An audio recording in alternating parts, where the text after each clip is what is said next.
bem aí? Melhor assim?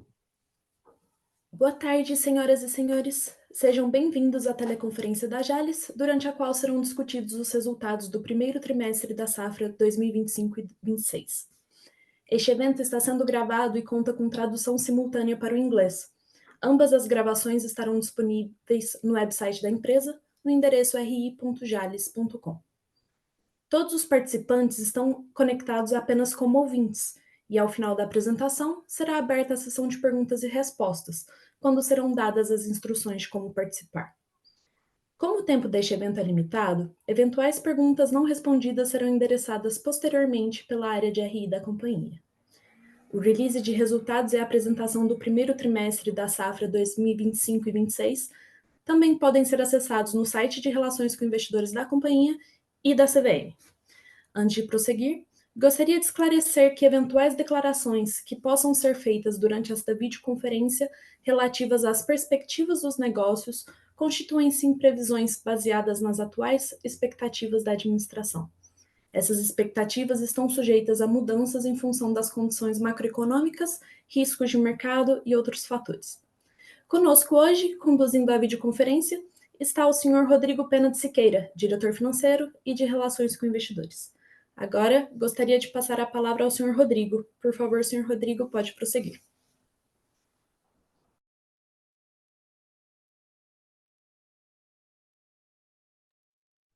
Boa tarde a todos. É uma satisfação enorme estar aqui em mais um call aí com os nossos investidores, analistas. Agradeço a participação de todos. Esse ano, a gente, esse, esse primeiro trimestre, né, da safra 25-26, a gente começou aí com essa situação de menor produtividade, né, que a gente vai falar um pouquinho, né, a gente já tinha soltado o guidance ali inicial, com uma quebra de 4% em relação ao que a gente estimava aí no começo da safra, aquele guidance que a gente soltou no mercado em junho, e a gente tinha uma expectativa, né, de uma melhora, né, depois do primeiro terço da safra, né? E não foi o que a gente percebeu. Então a gente acabou de fazer uma revisão, né, que foi soltado em fato relevante ontem à noite, né, de uma safra menor, que dá uma quebra, é 5,4% abaixo daquilo que a gente inicialmente falou, do guidance de junho, mas é 10% a menor, né, do que aquilo que seria uma produtividade normal esperada por nós. Mas a gente vai falar disso mais adiante. Foi um trimestre que a gente teve um embarque forte aí de orgânico, né? Aquele embarque que tinha ficado para trás ali na safra passada por questões logísticas, né? Acabou que foi um trimestre com embarque grande de orgânico. Vamos falar também, né, da novidade aí, da questão do tarifaço e como nós estamos fazendo para mitigar isso no impacto aqui na Jales. Bom, a gente aqui vamos seguir uma agenda hoje, né, da visão de mercado, depois os destaques tanto operacionais, comerciais e financeiros, e falar um pouco do guidance e de tarifa dos Estados Unidos, tarifa Trump. Bom, sobre o balanço mundial de açúcar, né, a gente, né, esse número é o número atualizado da Datagro, né, consultoria liderada pelo Plínio Nastari, que faz parte do nosso conselho e que é, a gente dá sempre muita importância aí para a visão dele em relação ao mercado de açúcar mundialmente. A gente está tendo um déficit, né, nessa safra que termina agora, mas é esperado um superávit na safra que vem, é o que vem deixando os preços mais pressionados para baixo aí desde o começo do ano.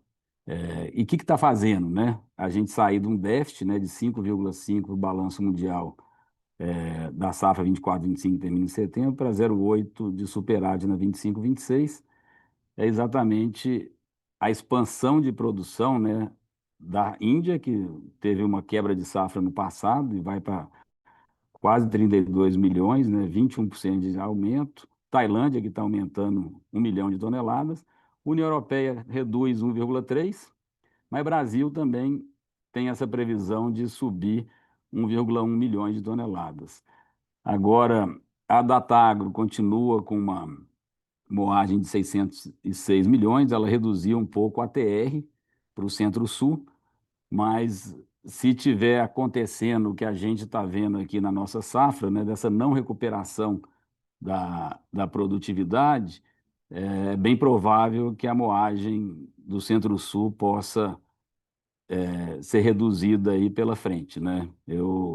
Quando a gente conversa aí com os pares no setor, né, com os consultores, a gente tem visto que está meio geral essa produtividade persistindo, né, abaixo depois que acabou o primeiro terço da safra, né? Nós já estamos aí hoje com 55% da safra e a gente acabou de revisar, né? A gente revisou, terminou a revisão no final da semana passada, essa que a gente soltou no Fato Relevante.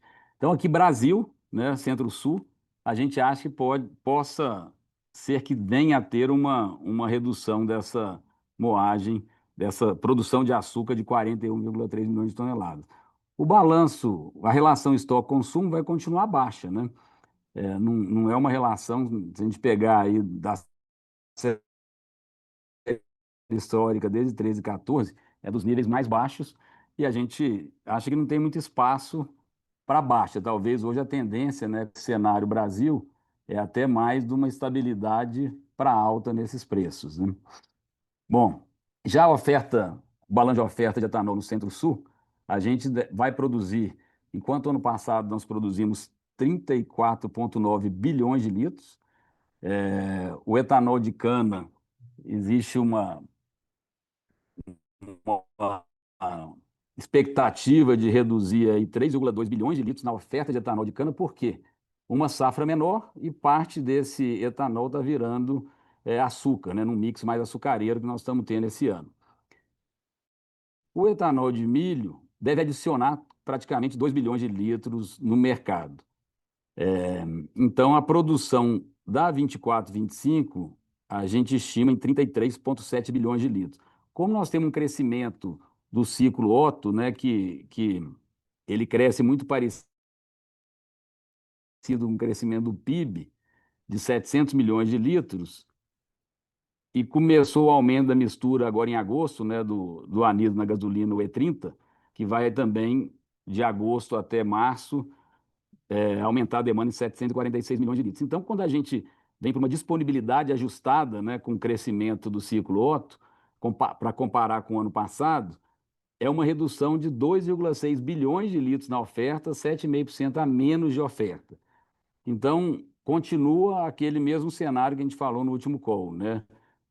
A oferta apertada de etanol, e isso faz com que a gente tenha uma expectativa de uma melhora da paridade no decorrer da safra, né? Hoje está na casa de 66, aqui a gente sempre pega o mercado de São Paulo, que é o formador principal de preço, e existe essa expectativa que essa paridade vá subindo e chegue aí no 71%. Isso aqui não é previsão nossa, é a curva que a ECA, que é uma sociedade que faz a comercialização de etanol de várias usinas aí do Centro-Sul, uma expectativa que eles têm que seria um preço bruto de etanol, que hoje está na casa de 3,20 em São Paulo, chegar aí acima de 3,50. Tudo isso tem uma premissa que a gasolina mantenha o mesmo preço que está hoje, né? Que não tenha nem alta nem redução por parte da Petrobras. Então, é um cenário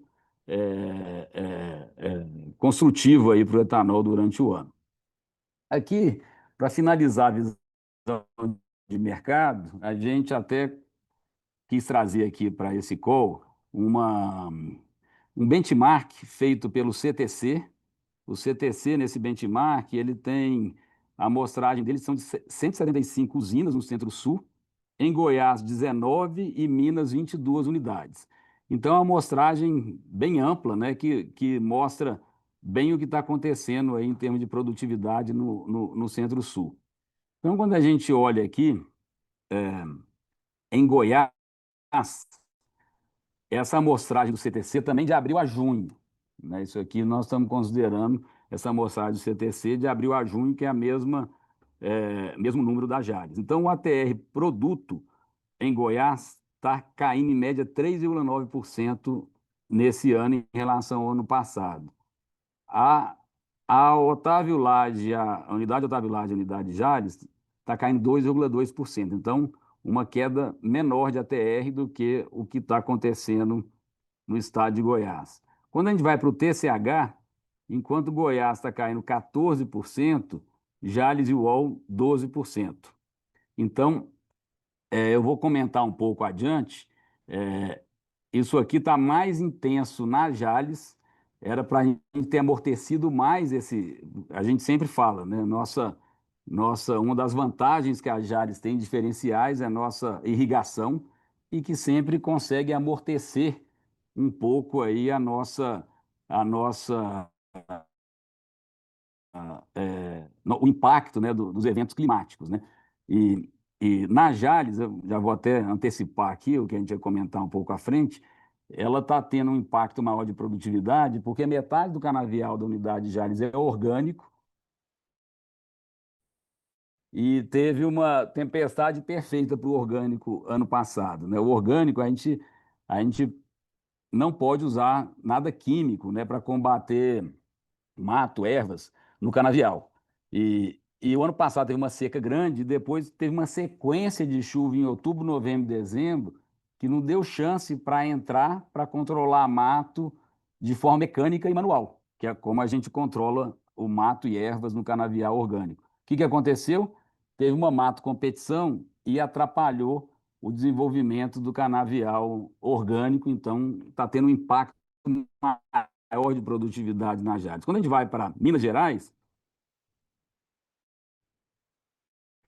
a gente tem uma TR que caiu 5,3 em Minas, Santa Vitória 7,3. No passado, só fazia etanol nesse primeiro trimestre, ela não fez açúcar.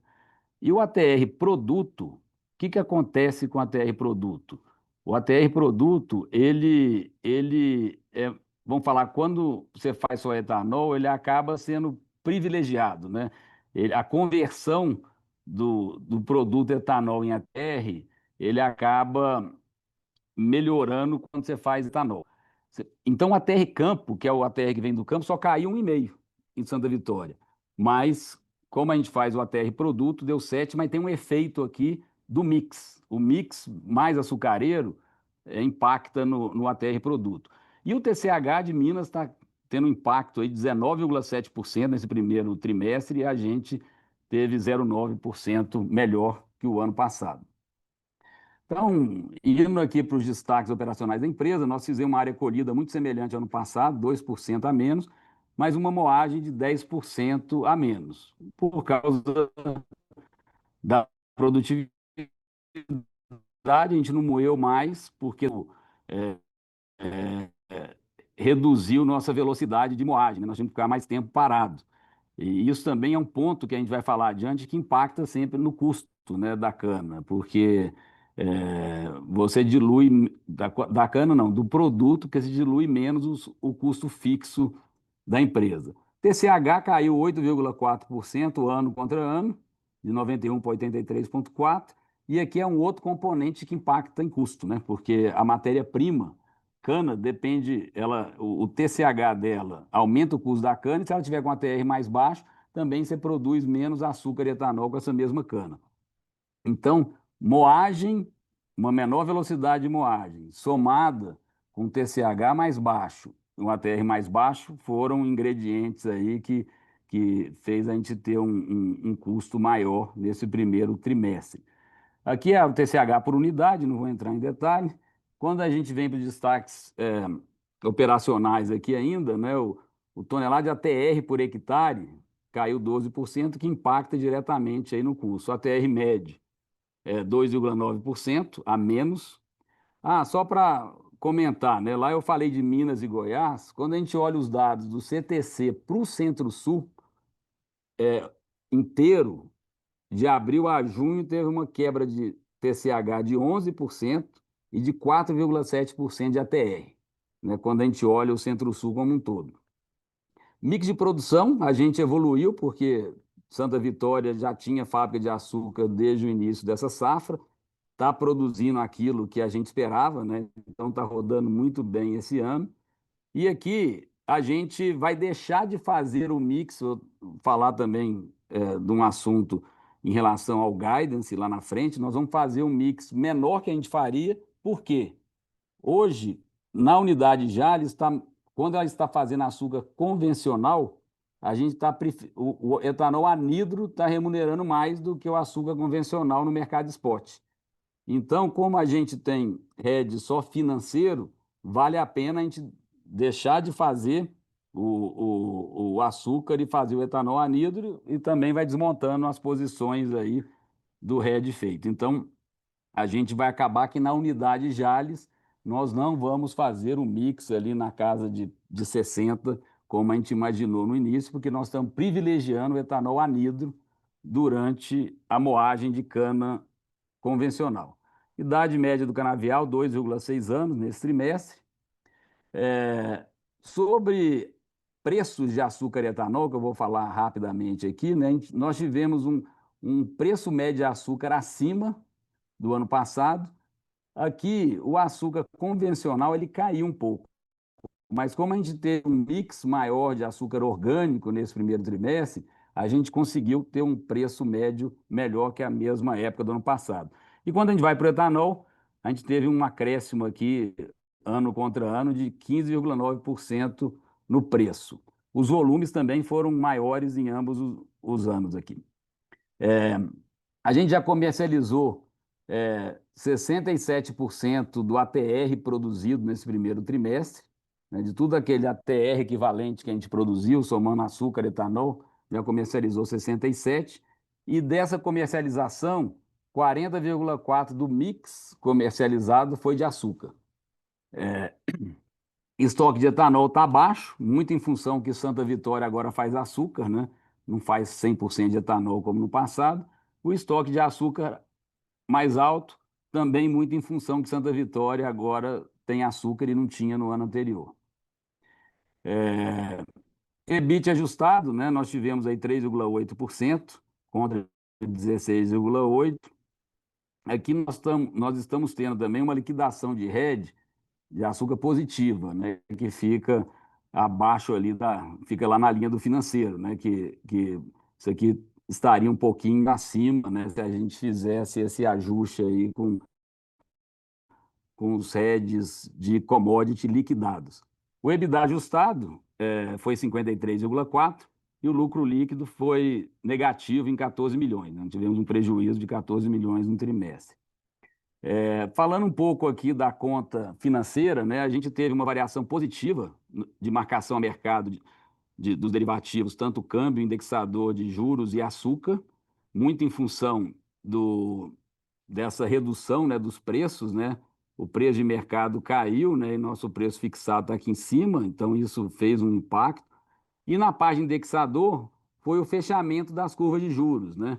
Que a gente tem swaps, né, do IPCA para DI e as Bs caíram, né, fecharam um pouco aí, né, de 7,6 para 7,2 aqui na de 10 anos. Um ponto importante aqui é que, apesar da gente ter essa variação positiva no financeiro, a gente sempre comenta, né, que a gente não acaba não fazendo o hedge account, que a gente acaba tendo uma, um contraponto quando, nessa questão do derivativo de commodity, ele faz uma marcação a mercado negativa, mas a gente tem um biológico positivo. Quando o biológico é negativo, aqui é positivo, né? Então, o biológico nosso, a gente fechou aí com 187 milhões negativo no trimestre, por causa dos preços de açúcar e etanol que afeta no valor justo do biológico e ter esse impacto negativo. Endividamento fechou em 1.850, 6% acima do último tri da safra 24-25, uma posição de caixa bem confortável, com um BI 500 em caixa, com prazo médio de 4,7 anos. Esse um BI 500 ele cobre as amortizações até a safra 29/30, né? Então, praticamente mais de 4 anos de amortização para frente. Então, a parte aí da dívida está bem distribuída, equacionada. Em relação à rede, nós estamos com toda essa safra restante 99% fixada a 2.431 por tonelada, né, do açúcar. A safra que vem, 74% fixada a 2.475 e a 27/28, 22% fixada a 2.533. Todos esses preços acima do preço médio histórico, né? Dá para a gente, nesse momento de preço baixo, a gente fixar menos para frente, porque a gente já está fixado, dá para passar um período até o açúcar voltar. Então, ao todo, da nossa capacidade de produzir açúcar convencional, a gente tem ao todo, somando esses 99, 64, mais 22 das safras, nós temos 1,32 safras de açúcar vendido para frente. Custo de produção, eu já tinha comentado um pouco lá quando a gente falou de TCH, ATR, né? Tanto a produtividade de cana por hectare, ATR, e também da moagem menor, que diluiu menos custos fixos. Isso teve impacto direto nesse aumento do custo contábil, né? Do CPV unitário nosso subiu 18,4%. Quando a gente olha para a visão caixa, que eu tiro todas as depreciações do custo da cana e adiciono o que eu já investi em tratos culturais, é, manutenção de safra e também plantio, a gente teve uma variação negativa de 1% na visão caixa de todo o nosso custo, né? Então, e em câmbio, em dólar, por causa da valorização do câmbio, teve uma redução de 9%. Então, esse é um cenário para frente. A gente, mesmo aqui, o contábil, como a gente não vai ter mais esse início de safra com chuva, né, que foi em abril, ele não vai ter essa questão de diluição e tem um ganho, né, que a gente teve nas unidades, aqui também impactou algumas coisas aí da entre safra mais longa, mais curta, que alguns custos de safra acabaram indo para o primeiro mês ali de abril, que a gente também não vai ter, então isso aqui tem uma tendência de queda. É, que falando um pouco da tarifação das importações americanas, né? Isso foi uma notícia ruim, né, para a Jalles, né, que tem o orgânico aí como um mercado importante. O ano passado, os Estados Unidos representou 6%, né, das nossas vendas totais. É, Isso acaba implicando numa perda de competitividade do açúcar brasileiro em relação aos principais players globais por causa desse impacto tarifário. O Brasil é o maior player global de açúcar orgânico, né? Então, isso acaba ameaçando um pouco os investimentos e crescimento de longo prazo desse produto que nós somos líderes com quase metade do mercado global total. Espera que isso mude aí para frente, né? Que mesmo que não seja esse ano, no próximo ano, mas o que a gente está vendo é que aqui, a gente até fez esse gráfico aí na parte inferior do slide, que o Brasil representa 46% do total de açúcar que os Estados Unidos importam.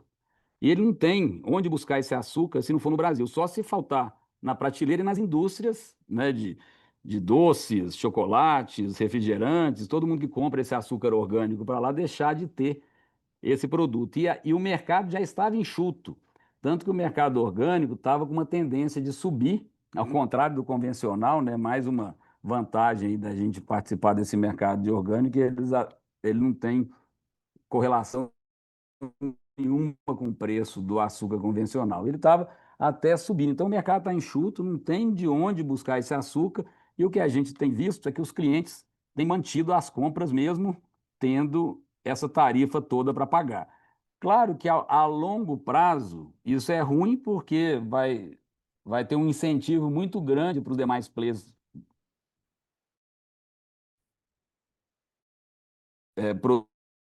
produzirem, porque eles vão estar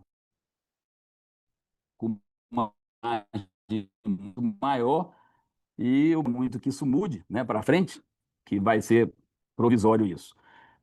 O impacto que a gente estima nesse ano é de uma, vamos falar, uma redução de venda dos Estados Unidos de 15 a 20 mil toneladas de açúcar orgânico. Os Estados Unidos representam 70% da nossa exportação de açúcar orgânico, então é reduzir parcialmente essa produção e que dá um impacto no fluxo de caixa de 20 a 25 milhões de reais.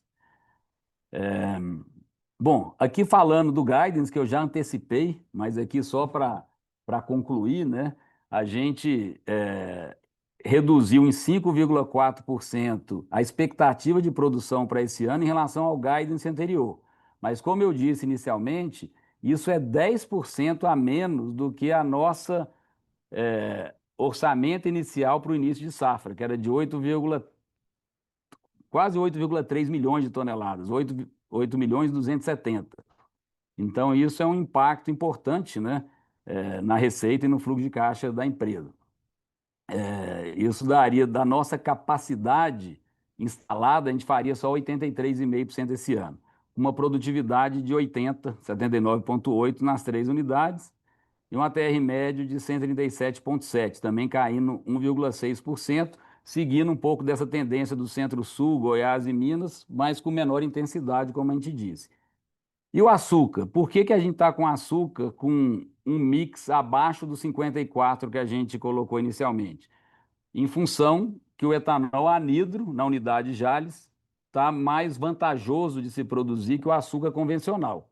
Então, quando a gente não está produzindo cana orgânica, nós estamos focando no etanol anidro, que hoje tem dado um resultado melhor que o açúcar. O que a gente está fazendo como empresa, dado esse cenário adverso, né, de uma redução na produção, na receita e no fluxo de caixa livre da empresa?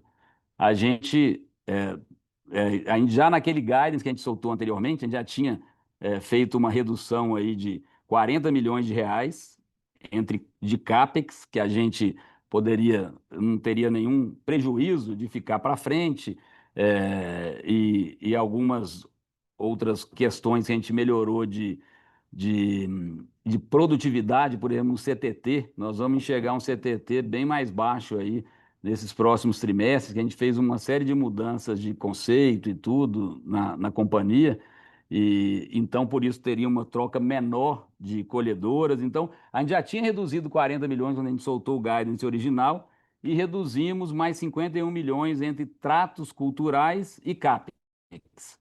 Então, daquilo que a gente solta guidance aqui, dessas contas, a gente fez uma redução que não cobre tudo que a gente está perdendo, né, com essa quebra de safra, mas ela consegue amortecer isso parcialmente. A empresa está, nas últimas semanas, né, sempre discutindo bastante em todas as áreas, agrícola, indústria, administrativas, para a gente conseguir otimizar, reduzir custo, né, e ser mais eficiente, né? Bom, era isso. A gente agradece aí a atenção de todos. Nós temos ainda 30 minutos aí para o Q&A.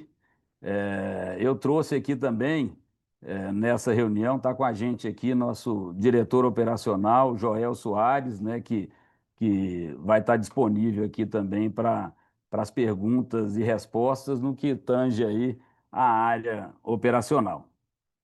Obrigado a todos. Vamos seguir para o Q&A. Senhoras e senhores, iniciaremos agora a sessão de perguntas e respostas.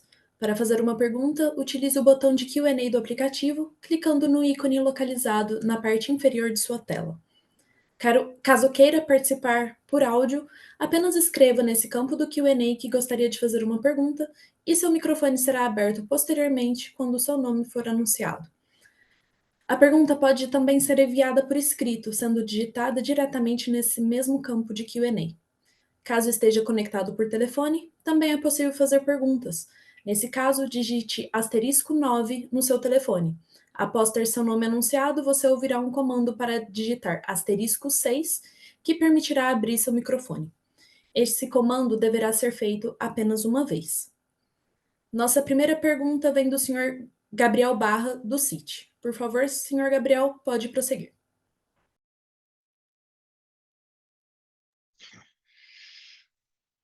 Olá, Rodrigo. Obrigado por pegar minha pergunta aqui. Eu acho que tem dois pontos. Eu acho que é, o primeiro, olhando um pouco mais o macro aqui, acho que você começou até falando um pouco sobre o cenário e aproveitando aqui seu conhecimento do setor. Uma das coisas que a gente tem debatido muito com os investidores é esse cenário até um pouco dual aqui, né? A gente olha algumas consultorias apontando para um cenário mais forte aqui de produção. Mas do outro lado, a gente vê as empresas com um pouco mais de dificuldade ali para até bater os guidance, né? Um exemplo, claro, como o de vocês aqui nesse trimestre, né? Revisando guidance para baixo. E não só, isso se estende a outras companhias também com uma cana talvez um pouco mais prejudicada frente à queimada do ano passado, etc. E até também uma coisa que chama muita atenção, que é essa volta, né, do mix para o etanol, que é uma coisa que a gente não esperava que fosse acontecer tão cedo, né, dado os preços de açúcar que a gente estava vendo no passado recente, e também uma pressão maior no preço do petróleo. Então, eu queria ouvir um pouco mais de você sobre isso, né? Como que a gente consegue conciliar, né, esse cenário de o mercado que parece estar um pouco mais long aqui em açúcar, mas do outro lado, quando a gente vai ver o micro das empresas, um pouco mais difícil com mix mais alcooleiro. E aí, o segundo ponto, sobre estratégia, né? Você mostrou ali que parece realmente tem um cenário um pouco melhor para etanol, mas do outro lado também parece que não só vocês, mas outras empresas também, vindo com mix um pouco mais alcooleiro, mas quando a gente olha para o estoque, é um estoque de álcool de etanol mais apertado, né? Dado que teve agora o E30, volume de cicloto parece estar vindo bem. Como que a gente deveria pensar aqui na estratégia de comercialização frente, né? Juros mais altos também, que é um carrego um pouco mais caro, com uma dinâmica também mais incerta aqui na produção do etanol para o resto da safra. São esses dois pontos, Rodrigo. Obrigado. Obrigado, Gabriel. Muito obrigado aí pela participação mais uma vez conosco. Gabriel, separando as duas perguntas, né? Sobre o mix de etanol, isso é um caso bem, é, vamos falar, falhando? Um minutinho só, deixa eu. Eu te ouço bem, Rodrigo. Tá me ouvindo bem? Sim. Tá bom. Deixa eu fazer um ajuste aqui. Você me ouve, Gabriel? Sim, Rodrigo, perfeito. Ah, tá me ouvindo bem, tá bom. É, bom, então a estratégia sobre o mix, né? A gente aqui na Jales, como a gente faz? O etanol anidro aqui em Goiás, que ele tem uma vantagem, né? Aqui em Goiás. É, e além disso, a gente faz hedge financeiro, eu consigo reverter meu hedge. Se o etanol tiver melhor que o açúcar, eu consigo reverter meu hedge sem custo e utilizar melhor essa estratégia, né, de mudar para o etanol. O que eu ganho, a queda do açúcar, ainda ganho o prêmio do etanol em relação ao açúcar spot. Então, não é geral, viu, Gabriel? Então, estou fazendo esse comentário porque isso não é algo que vai acontecer em todas as usinas. Hoje, em São Paulo, que é o grande formador de preço, ainda é melhor fazer açúcar que etanol. Aí, talvez Mato Grosso do Sul também tenha alguma é, vantagem de estar fazendo etanol, mas não é uma coisa generalizada. Inclusive, nas nossas plantas, Santa Vitória continua fazendo o máximo que ela consegue de açúcar e Otávio Lage também, que faz só o hidratado. No hidratado ainda está valendo a pena fazer o açúcar. Então, só fazer esse disclaimer é, que do nosso caso específico, né, que é específico do etanol anidro, e porque a gente tem hedge financeiro que eu desmonto sem custo, caso o etanol fique melhor. E o segundo, sobre estratégia de comercialização, isso é algo que a gente está olhando diariamente. Então, diariamente, a gente está olhando como está o preço do mercado hoje versus carrego versus expectativa desse etanol para frente. Então, a ideia da companhia, a gente até com uma alta que teve recente, a gente comercializou um pouco, porque a gente a gente parou de comercializar, né, um pouco de etanol para deixar uma boa parte, na casa de 50% do etanol produzido, para comercializar na entre safra, 50 a 55. Mas isso é muito dinâmico, né? E está o tempo inteiro mudando, é uma análise que a gente tem que fazer o tempo inteiro. Agora, um ponto importante de tudo que você falou, com essa expectativa de uma moagem possivelmente menor no Brasil, e além disso, um ATR menor, que a gente está vendo aí, e está geral, sabe? A gente conversa exceto o Mato Grosso, o MT, né? Que é IMS também, que está impactando menos, e Paraná, mas que não são os maiores produtores, né? O primeiro é São Paulo, depois fica Minas e Goiás, né? Mais ou menos bem parecido ali como segundo e terceiro.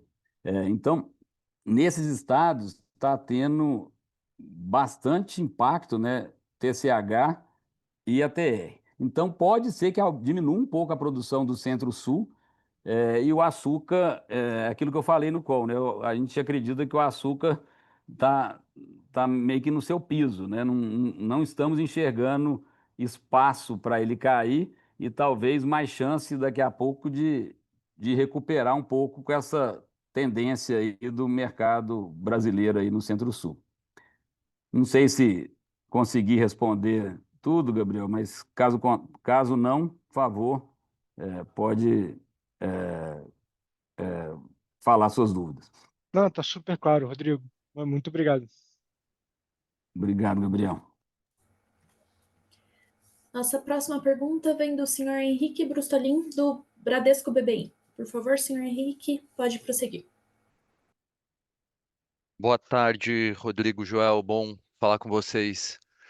A primeira acho que é justamente para você, Joel, que é ouvir um pouco, acho que né, a dinâmica do que trouxe produtividade para essa safra abaixo da expectativa, acho que o Rodrigo já endereçou em boa medida. Eu queria entender um pouco, quando vocês olham para frente, quão confortáveis vocês estão no ritmo de recuperação para os próximos anos, né? Assumindo, obviamente, que clima não seja uma questão, é, como que fica a curva para aqueles 9 milhões de toneladas, né, que seriam esperados para o próximo ano, e especificamente para a próxima safra, se tem alguma dinâmica específica em alguma das usinas que seria mais difícil de pensar numa recuperação, né? Por exemplo, o caso do canavial orgânico da Gélice, justamente pela dinâmica da câmara orgânica, essa recuperação seja mais lenta, né? Olhando para o próximo ano. Essa é a primeira. E a segunda, Rodrigo, eu só queria entender um pouco melhor o exercício do açúcar orgânico. Quando vocês abrem um impacto na casa de 20, 25 milhões, isso é um impacto por aquele volume de 15, 20 mil toneladas que são redirecionados? É, ou tem também alguma premissa aqui de preço realizado mais baixo para o resto da safra? Então, só entender um pouco o que está por trás e até o que vocês têm visto, acho, na dinâmica de comercialização do orgânico na ponta. Obrigado. Quem foi que perguntou? O Brussolin. Boa tarde a todos. Obrigado pela pergunta, Brussolin.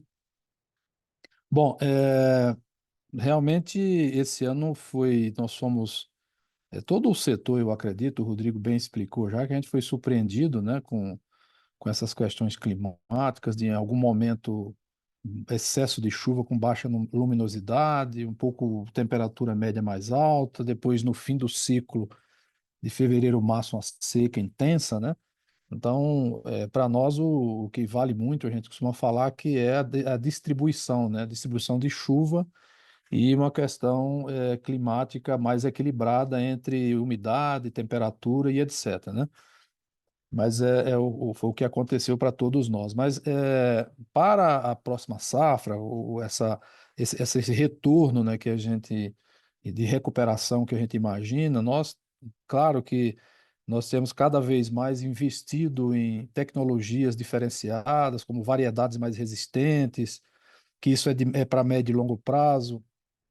Temos investido também em irrigação, né, para mitigar esses problemas climáticos e principalmente no que diz respeito à distribuição de chuva. A gente tem o exemplo prático aqui nas nossas unidades, né, que é onde a gente tem a irrigação ou seja de suplementação ou uma irrigação mais plena, nós temos um equilíbrio na nossa produção, né? Então, a gente acredita que com todas essas medidas que nós tomamos, essas expansões de irrigação, tanto na questão de irrigação para o pivô, como irrigação de salvamento, lá na Santa Vitória, principalmente, nós acabamos de, vamos dizer assim, inaugurar, né, um projeto grande de 700 hectares, que já está todo plantado, com variedades adequadas para esse manejo, né, que é um manejo com irrigação. A gente procura colocar nesses projetos as variedades mais responsivas, né, à água.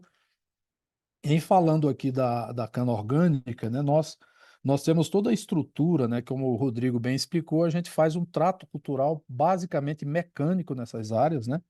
E quando a gente tem uma chuva, no começo das chuvas, que é outubro, que essas chuvas se intensificam, nós ficamos com impossibilidade de acessar essas áreas, mas no momento que nós tivemos agora a chance de fazê-lo, né, no finalzinho das chuvas, para as canas plantas, principalmente, os plantios, né, nós já tivemos condições melhores de trabalhar, de operar, e a gente acredita, sim, que para a próxima safra teremos uma recuperação importante nas 3 unidades.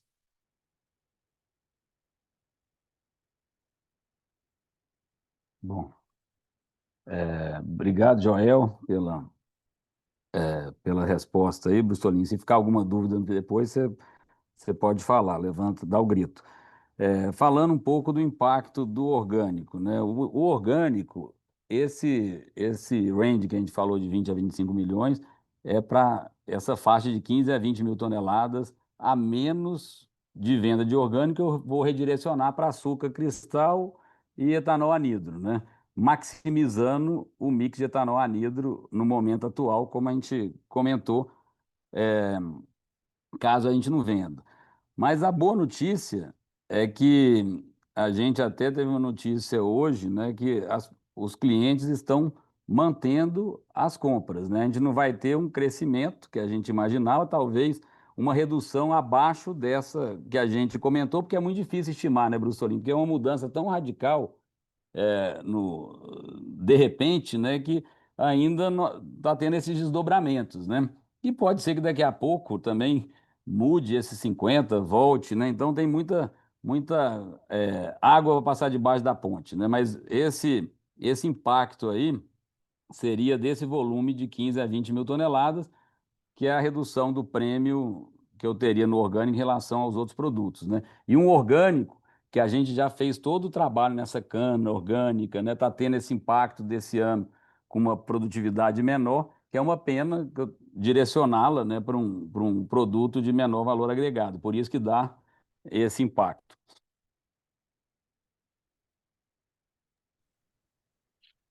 Obrigado, Rodrigo. Joel, se eu puder só um follow-up rápido na questão da produtividade. Se a gente for pensar para chegar naqueles 9 milhões de toneladas, né, que eu acho que dado o ponto de partida, ele parece desafiador para o próximo ano, mas vamos dizer daqui a 2. É justo pensar que o maior crescimento, né, o delta, vem já no ano que vem, e daí a safra 27, 28 seria algo incremental para os 9? Ou talvez a gente deveria pensar em algo talvez mais cadenciado, dizendo aqui em algo em torno de 2 anos para chegar lá? A gente, obviamente que é cedo para a gente, né? A gente tem muita coisa, a gente depende de clima. O que a gente fala muito é que nós temos lastro, né? Hoje a empresa já tem lastro para essa quantidade, essa produção de cana, né? O que a gente depende, o que eu falo lastro é canavial bem nutrido, sem falhas, plantios bem feitos, áreas na quantidade adequada, né? E o canavial que a gente chama de canavial resolvido, né? Então, nós temos lastro para produzir essa cana já. O lastro já tá pronto, né? Esse ano que passou, né? Agora, esse plantio que nós estamos encerrando aí para mais um mês e meio, nós temos uma expansão de 3 mil hectares, né? Somando expansão na Santa Vitória e principalmente aqui na Otávio Lage.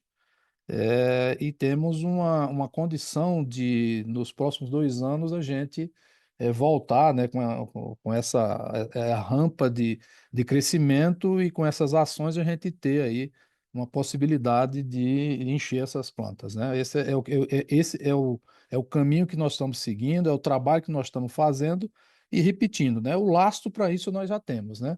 Atividades e tecnologia e trabalho para crescer a produtividade nós estamos fazendo, né?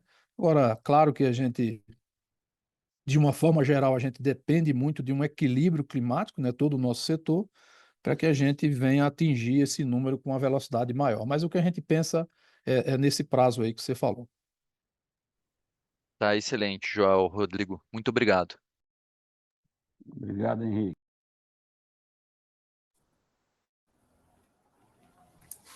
Nossa próxima pergunta vem do senhor Pedro Fonseca, da XP. Por favor, senhor Pedro, pode prosseguir.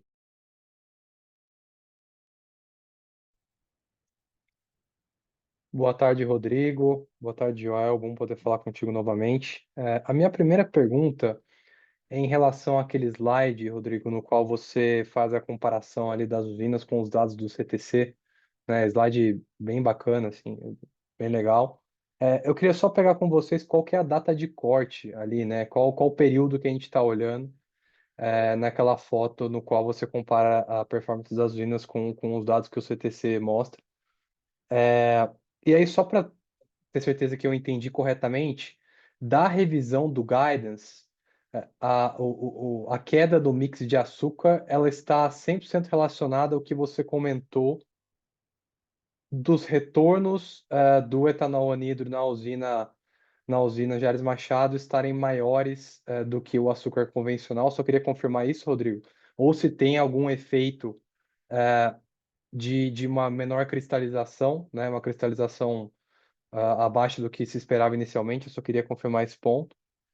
E a minha segunda dúvida é em relação ao açúcar orgânico, né?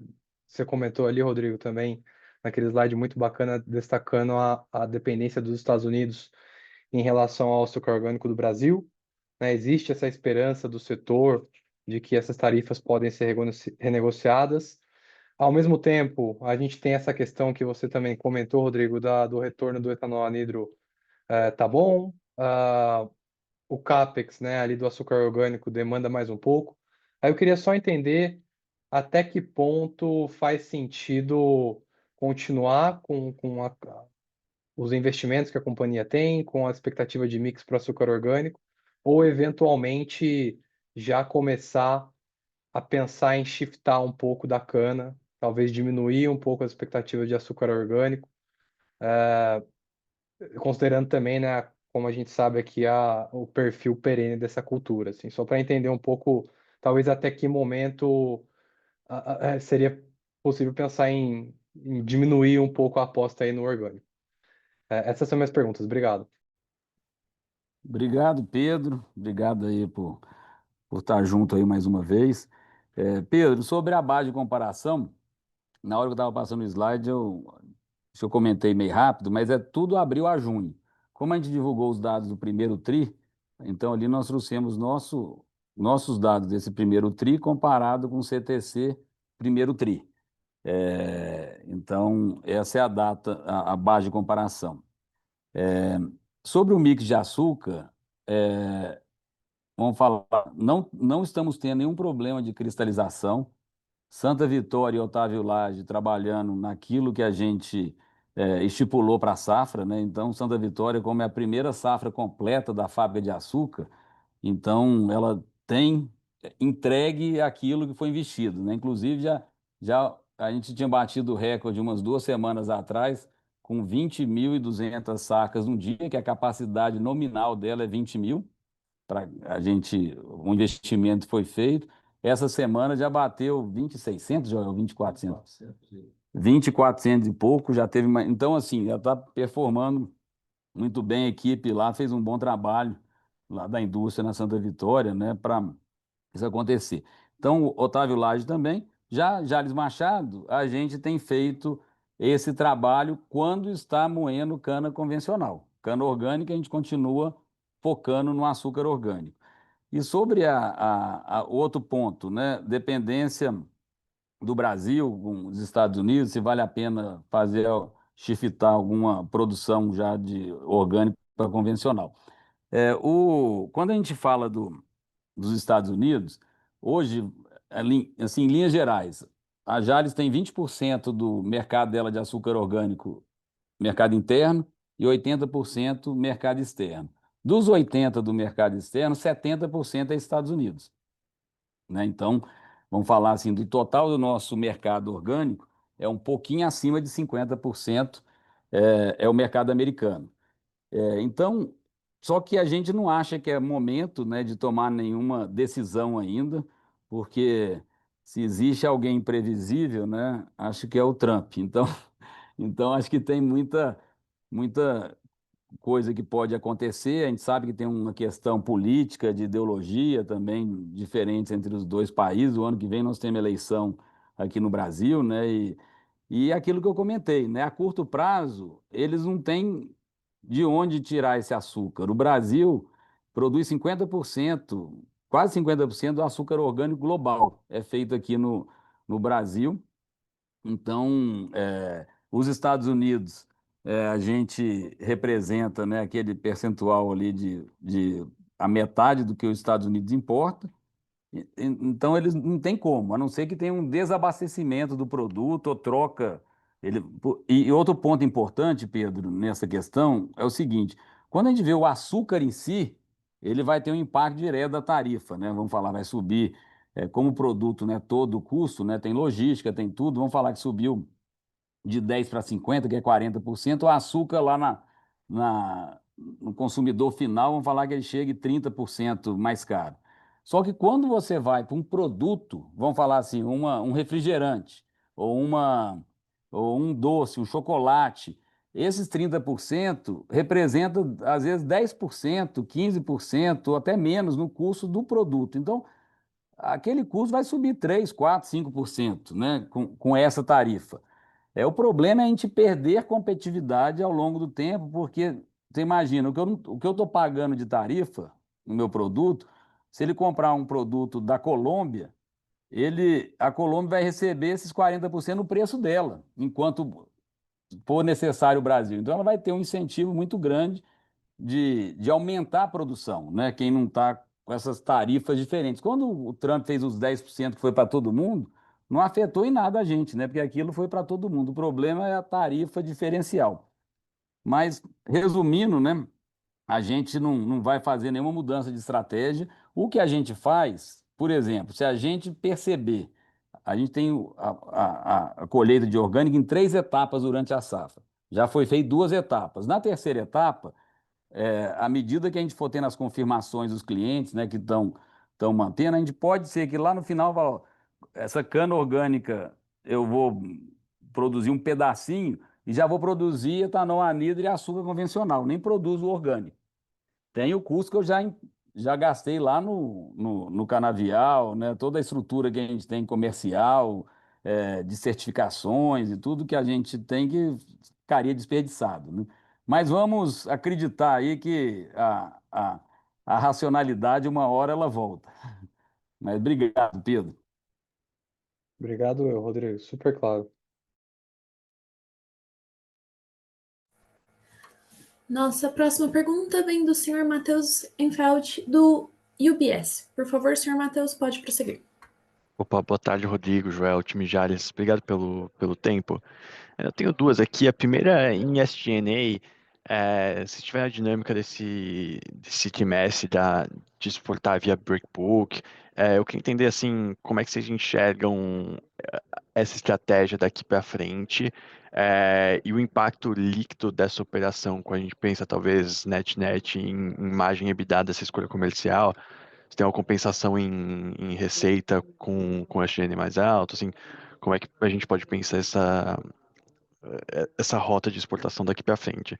E daí minha segunda pergunta é sobre a posição de caixa de vocês. Vocês têm passado com uma posição de caixa relativamente elevada, uma alavancagem sem grandes principais de curto prazo, uma alavancagem baixa. Assim, minha dúvida é se hoje vocês entendem que vocês estão numa estrutura de capital ótima para onde a companhia deveria estar, ou se tem algum ajuste, seja em reduzir dívida, reduzir caixa, reduzir alavancagem, entender como é que vocês entendem a estrutura de capital da empresa hoje. São essas duas. Obrigado. Obrigado, Matheus. Obrigado aí pela participação. E sobre SG&A, foi até boa a sua pergunta, que o G&A nosso teve uma redução. Se vocês olharem ano contra ano, nós tivemos uma redução do G&A, né, em relação ao ano passado, apesar da inflação e da pressão no custo de pessoal, nós conseguimos ter uma redução nesse primeiro trimestre. O que subiu foi o S, né, que é as despesas com vendas, né, e por que subiram? Porque a gente passou a fazer a exportação do açúcar VHP de Santa Vitória. E isso requer pagamento de frete. Quando a gente fazia só etanol lá, eu não tinha gasto com frete, porque as distribuidoras buscam esse etanol na usina. A hora que eu começo a fazer o açúcar VHP, eu tenho que entregar esse açúcar lá no porto, né? Então, o nosso é feito via caminhão até Iturama, Uberlândia, e aí de Iturama, Uberlândia para o Porto de Santos, vai via ferroviária ou rumo ao VLI. Então, esse é o caminho, né, que o nosso açúcar VHP vai. Então, foi exclusivamente em função disso. E eu gostei da sua pergunta, porque a gente manda esse açúcar para o porto, eu gasto com a logística e depois ele é exportado. Quando a gente olha no nosso trimestre, a gente teve ali 12 milhões de reais de logística e fretes já contabilizados e pagos, que o produto ainda não foi exportado. Então, não tive margem de contribuição do produto que eu já paguei pelo frete. A gente até cita isso um pouco no release. Então, foi boa sua pergunta para até fazer esse comentário, tanto porque subiu despesa com vendas, como também porque que teve parte do produto que já foi pago a logística e que ele não foi reconhecido na receita, porque ainda estava no porto, né, o VHP. É, e o que mais que tinha do DNA? Sobre break book, né? O break book a gente faz pro orgânico, né? É um custo do cliente, porque a gente entrega o açúcar no porto e lá para frente é o cliente que faz. A gente fez um embarque aí no primeiro trimestre de 10 mil toneladas, né? Que foi um sucesso e acaba tendo uma eficiência na cadeia, né? Principalmente quando os containers estão num preço mais caro e reduz também nosso custo ali com descarregamento e carregamento do açúcar, né? Dá uma eficiência maior. E voltando para a posição de caixa, a gente está com caixa alto, de fato. O custo de oportunidade desse caixa, a gente tem aplicado aí, baixou um pouco, a gente estava aplicando aí no CDI mais 0,3, né? E nosso custo médio da dívida é CDI mais 0,7, né? Que a gente até colocou no nosso release, isso em termos anuais, né? É, a, a, a rentabilidade das aplicações caiu um pouco, tá ali, fechou aí no trimestre CDI mais 0,1, nesse trimestre, e o mercado, eu estou pagando CDI mais 0,7. Então, está me custando aí na casa de 0,5% ao ano carregar esse caixa, que é um seguro para a empresa, né? E por quê? Porque o nosso setor, como é cíclico, né? Acaba que tem altos e baixos, é importante a gente ter uma robustez do caixa. A gente sempre gostou de trabalhar com uma liquidez no caixa para estar sempre conseguindo fazer uma dívida bem ajustada, de longo prazo, bem negociada, e principalmente em função do nosso negócio. E como agora ela ficou, as oportunidades de captação estão muito boas, se a gente captasse uma dívida hoje, ela seria a bola, CDI bola praticamente, e all-in, com todos os FIIs de distribuição e tudo, ficaria ali na casa de CDI mais 0,3. Então, não está barato carregar essa dívida em função da vantagem que ela dá de segurança, né, para a empresa. Sobre a alavancagem, se a estrutura de capital está adequada, a gente, eu até comentei no último call, a nossa alavancagem que a gente gosta de ficar é daí para baixo, né? Então, ou seja, A gente agora jamais faria novos investimentos, a não ser aquilo que a gente falou, de encher a usina, né, de aproveitar ao máximo, otimizar os ativos nesse nível de alavancagem. Vamos falar, então, nós estamos no patamar que super confortável, mas que a gente gosta de estar daí para baixo, ainda mais num país com todas as incertezas do Brasil, né, de política fiscal, de, dos voos de galinha que a gente acaba tendo sempre aí. Então, assim, a gente, juros altos, né, que a gente, você pegar 1 ano e meio, 2 anos atrás, a gente imaginava que o juro estaria na casa de 8, 9, 1 ano e meio atrás, né, 2 anos. Acabou, ao invés de começar a ceder, ele fez foi subir para 15.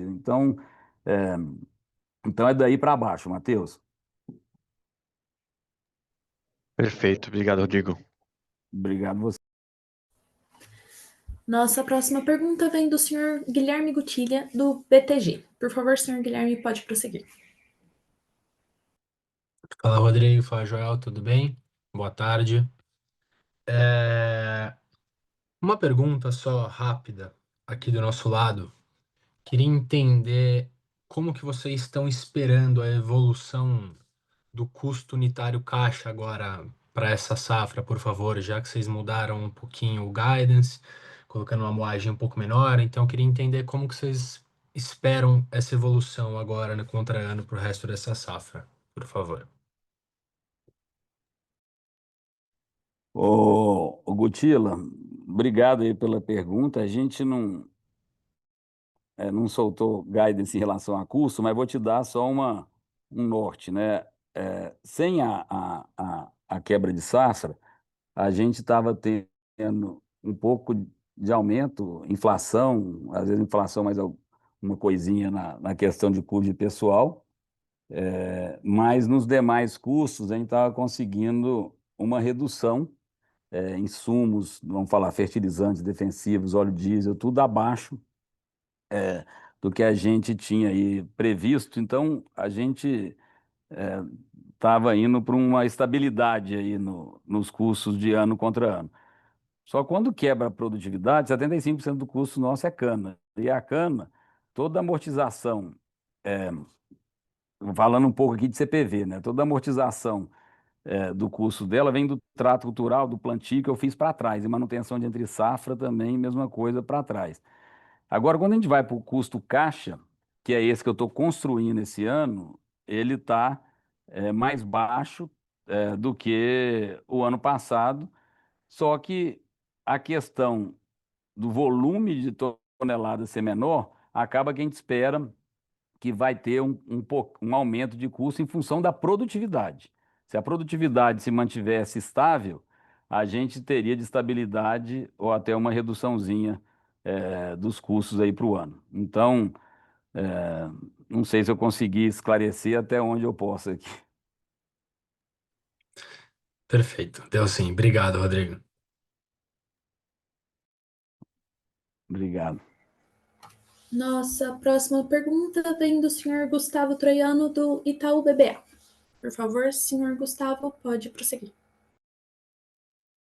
Boa tarde, Rodrigo. Joel, obrigado pela pergunta aqui.